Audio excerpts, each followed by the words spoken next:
Hello everybody, it's Connor from Cinity Gaming and welcome to our very first video and our very first Cinity Gaming news. Normally I would have someone here with me to do some other parts of Cinity Gaming news, but I'm on my own today because neither of them turn up. By that I mean Peter or Phil never turns up. Peter, I suppose he has an exam. Um, Phil, well, he just didn't turn up. So anyway, I've got to make this quick, but I do have a lot to go through. So if you were like a viewer of the Go report, which we did back on Go Games, you will notice that the presentation is already very different. Um, so yes, I better crack on because I am, as I say, tight for time, and it doesn't help with me just being on my own today. So yes, the game releases for this week. We have Neverwinter coming out on the PC. Don't know the age rating for this. Oh yeah, by the way, this is for Thursday the 20th of June, as you can see at the top of the screen. And New Super Luigi Brothers U, that's coming out on the Wii U. And that's rated as 7. By the way, these age ratings are PEGI age ratings, which are the European ones. Um, and these dates I'm going to have to look further into. I don't exactly know what country that is. I guess it's Europe because I got it off of a European website. Um, but we'll have to wait and see. So you can already see that the presentation is slightly better. We've got better transitions in it and stuff like that to make it look nicer. Um, Now, E3, got loads of stuff to say about this. Here are some of the Xbox 360 games I believe that were all revealed at E3. I think there were a few more as well, but these are the main ones that I can remember. So we have World of Tanks being developed by Wargaming West. Trials Fusion, that is gonna be, I reckon, a great game which is being developed by Red Links. Max, The Curse of Brotherhood. That's been developed by Pressplay, which is a small gaming company in London, I think, or in the UK at least. The fact that they have used a colon after Max suggests to me that they're going to be making more games and that Max is going to be a brand. Don't know, we'll have to wait and see. Add Dark Souls 2, which is being developed by From Software.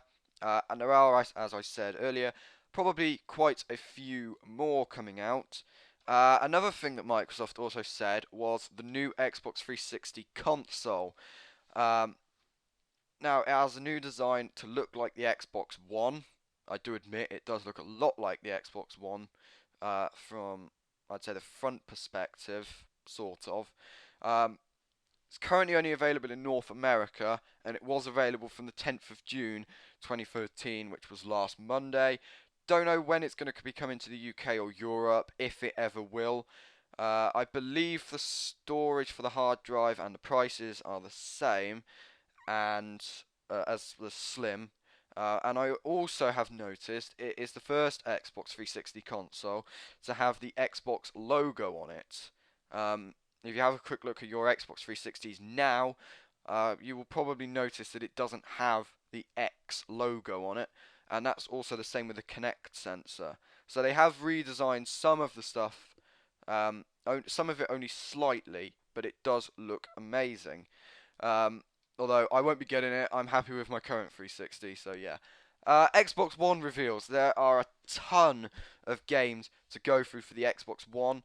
Um, Microsoft announced some of these at their press conference, and EA, Ubisoft, and all of those announced them also at E3. Um, so, these first lot are exclusive to the Xbox One. So we have Forza Motorsport 5 being developed by Turn 10 Studios, Rise, which is being developed by Crytek, Halo 5, don't know if it's actually Halo 5, but it's definitely the next Halo game, which is being developed by 343 Industries, Killer Instinct 3 being developed by Double Helix, Titanfall, which is being developed by Respawn Entertainment, Dead Rising 3 being developed by Capcom Vancouver, Crimson Dragon being developed by Grounding Inc. or Incorporated or whatever that is. Kinect Sports Rivals, that's been developed by Rare. Don't know the developers of Project Spark. I couldn't find that anywhere on the internet when I looked at these. Quantum Break being developed by Remedy Entertainment. And the last Xbox One exclusive is Minecraft Xbox One Edition, which is being developed by Mojang and 4J Studios.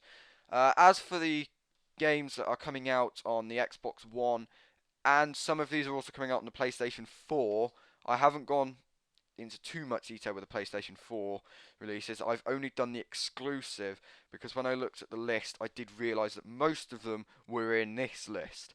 So we've got Battlefield 4 being developed by EA Dice, Assassin's Creed 4, Black Flag being developed by Ubisoft, as well as Watch Dogs. Destiny, that looks an amazing game. That's being developed by Bungie and I believe Activision as well. Sorry, I forgot to mention Activision there. Final Fantasy XV, don't know what that is in Roman numerals, so I'll just say XV. That's being developed by Square Enix. Actually, I guess that's 15. Is it? I don't know. Kingdom Hearts 3 also being developed by Square Enix. Madden 25 being developed by EA. I think that's EA Sports, the same as FIFA 14.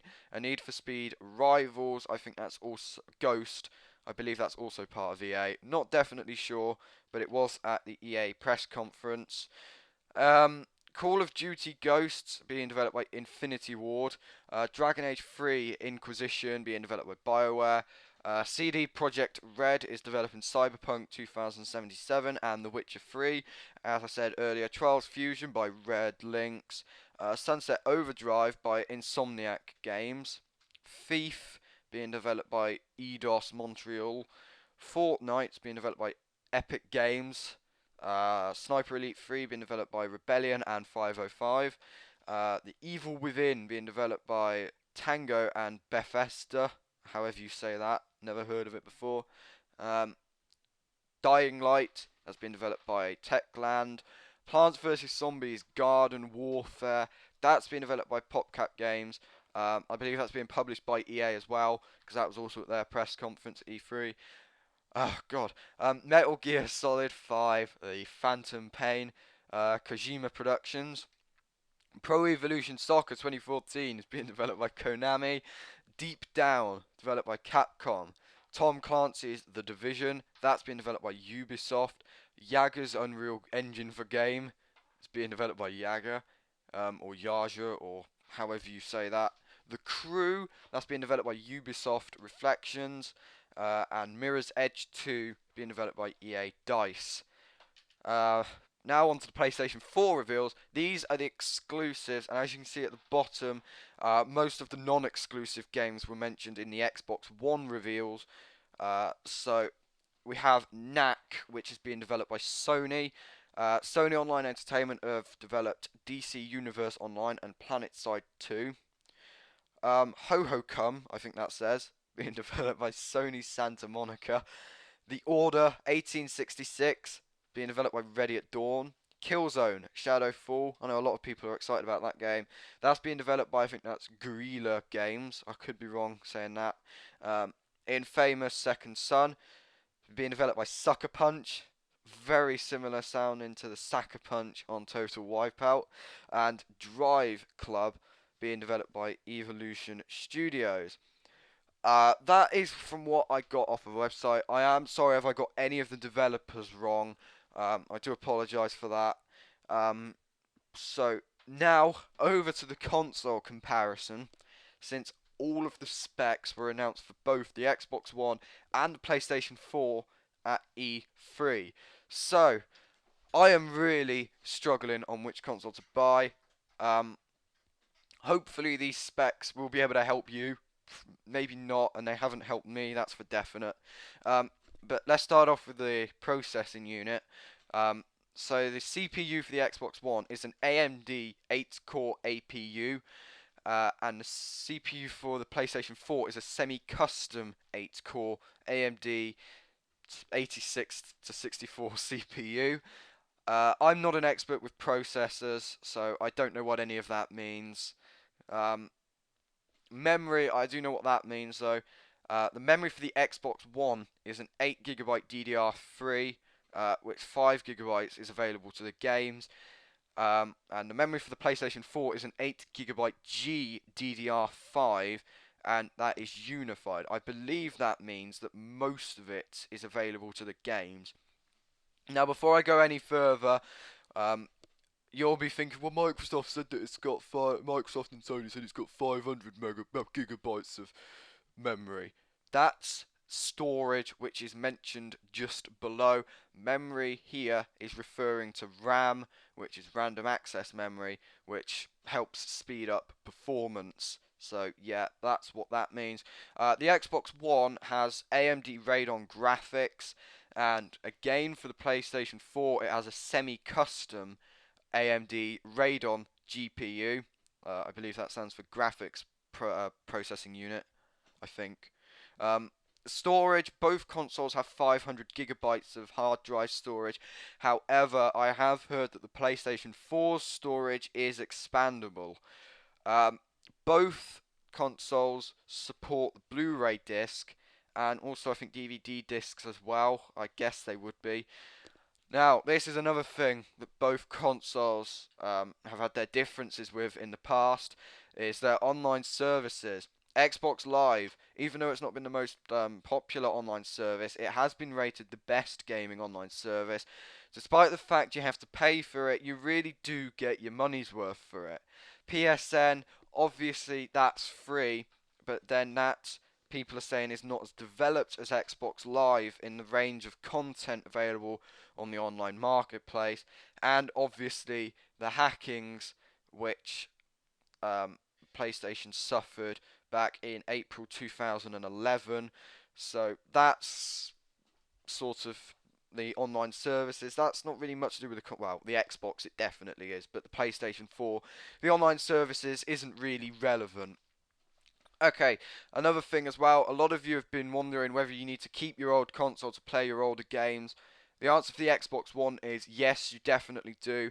Microsoft have confirmed that there is no backwards compatibility whatsoever with the Xbox One. PlayStation, Sony have got plans apparently for the PlayStation 4 where you can stream your PlayStation 3 and I also believe PlayStation 2 games from the cloud. Um, I reckon that is a good feature that will definitely, um, hopefully work if that does get integrated with it. And obviously, the price is definitely a key factor for everyone who's buying a console. Xbox One is priced in the UK at £429 compared to the PS4's UK price of £349, which I believe is an £80 difference. Now, despite the fact the PlayStation 4 looks like it has better features than the Xbox One, it is considerably cheaper and much more affordable in my case.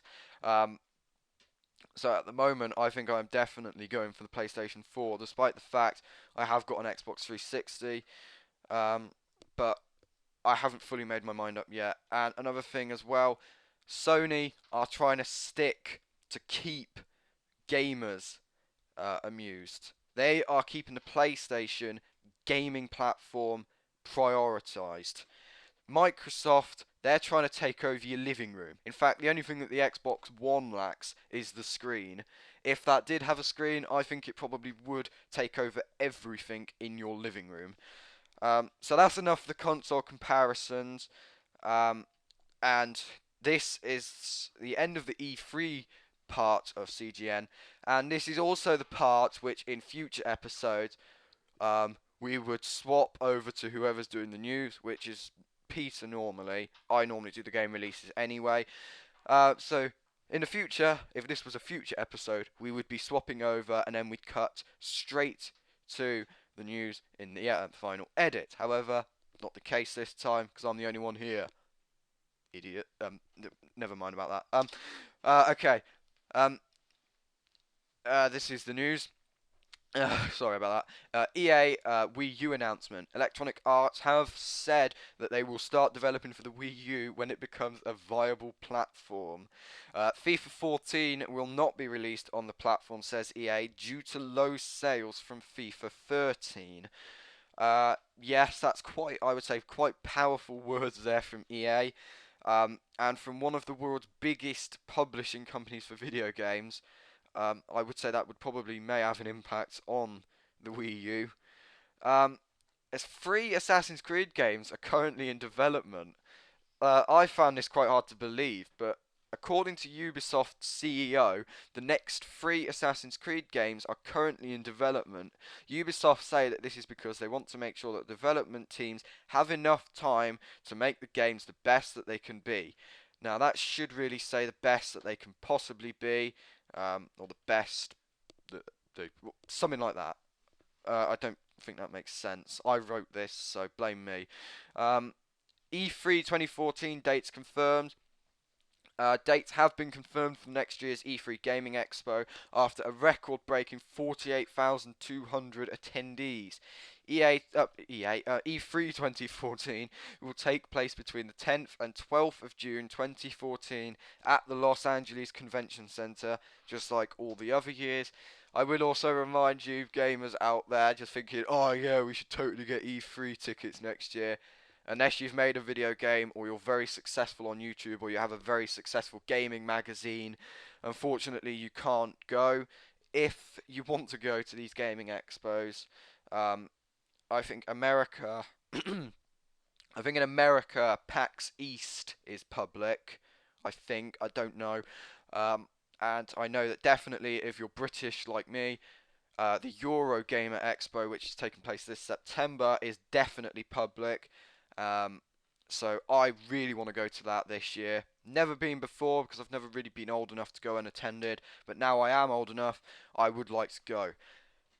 So yeah, sorry, E3's not public. Um, Polytron announces a Fez II. So Fez developers, Polytron, have announced a sequel to the Xbox 360 exclusive Fez. The new game will be released on the Xbox 360 and PC, and the name has not yet been confirmed. A trailer was uploaded to Vimeo announcing the game, however, the trailer does not contain any gameplay. Um, so, yeah, that doesn't look like it's going to be coming out on the Xbox One as far as I saw, but you never know, it might do. And as I say there, Fez 2 isn't the name, it probably will have a different name. And finally, PlayStation 4 demand higher than expected. Sony Entertainment bosses have said that the current PS4 demand may well outstrip supply. After the Sony E3 press conference at E3, pre-orders for the console have gone up by a very large amount after very positive feedback from the consumers. Now back to the E3 thing, I completely forgot to mention about some of the things that have been added to the Xbox One that many people don't like. This is possibly why the PlayStation 4 is doing much, much better at the moment, because as far as I'm aware, there are more Xbox fanboys out than there are PlayStation. But before these E3 press conferences, the Xbox One was higher in pre-orders than the PlayStation 4. Now, this could be mentioned. This could possibly be because the actual console wasn't shown. Um, but yes, now Amazon UK have stated somewhere on the internet that the PlayStation 4 is currently the highest pre-orders out of gaming at the moment, and the Xbox One is in third. A game is beating a console. I don't know which game it is.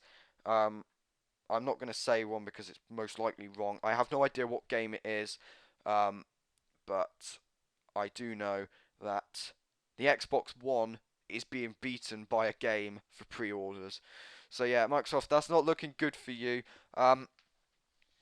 And the features, they're the things that people aren't excited about with the Xbox One, and why people are just like turning against Microsoft, is the fact that you need to connect to the internet every 24 hours. Personally, I don't have a problem with that because my internet connection is fairly stable, and I very rarely disconnect my Xbox from live anyway. Um, the thing that really annoys me is the fact about the trading in games. Microsoft have said that first party games will be trade-inable at authorized retailers. However, third-party developers have the choice whether they want to charge fees for their games to be traded in or sold to your friends. Um, Another thing is that people have been concerned about with the Xbox One is that the Kinect sensor will apparently always be on. As far as I know, this is only actually no. Come to think about it, because it responds to you when the Xbox is off as well. Okay, I'm not too sure about the Kinect sensor, but as far as I know, it is on for good.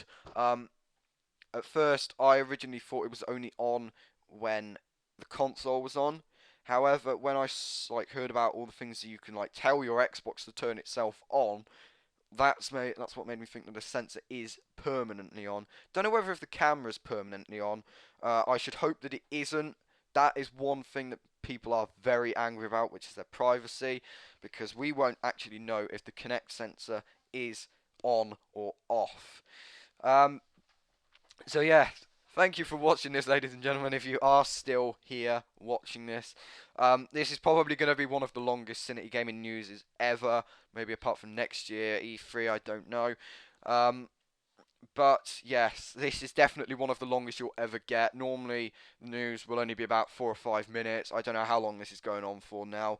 But thank you for watching, and hopefully one of my idiotic crew members will be here next week to do the gaming news. And before you ask, no, I'm not paying them.